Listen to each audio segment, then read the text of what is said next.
Hello दोस्तों, इस video में हम जानेंगे नॉट विद स्टैंडिंग का मतलब और वाक्यों में प्रयोग।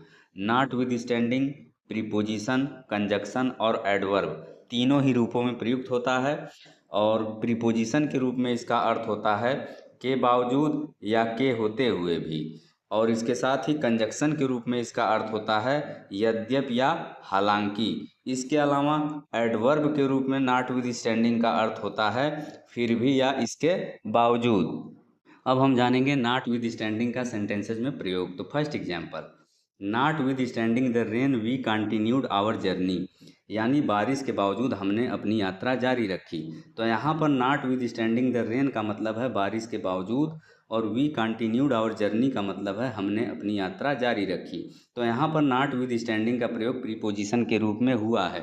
इसी तरह से second example, not with standing that he was tired he kept working, यद्यपि वह थका हुआ था फिर भी वह काम करता रहा। तो यहाँ पर not with standing that he was tired का मतलब है यद्यपि वह थका हुआ था, और ही केप्ट वर्किंग का मतलब है फिर भी वह काम करता रहा। तो यहाँ पर नॉट विद स्टैंडिंग का प्रयोग कंजक्शन के रूप में हुआ है। इसी तरह से third example, he was warned about the risk he proceeded notwithstanding, यानी उसे जोखिमों के बारे में चेतावनी दी गई थी फिर भी वह आगे बढ़ा।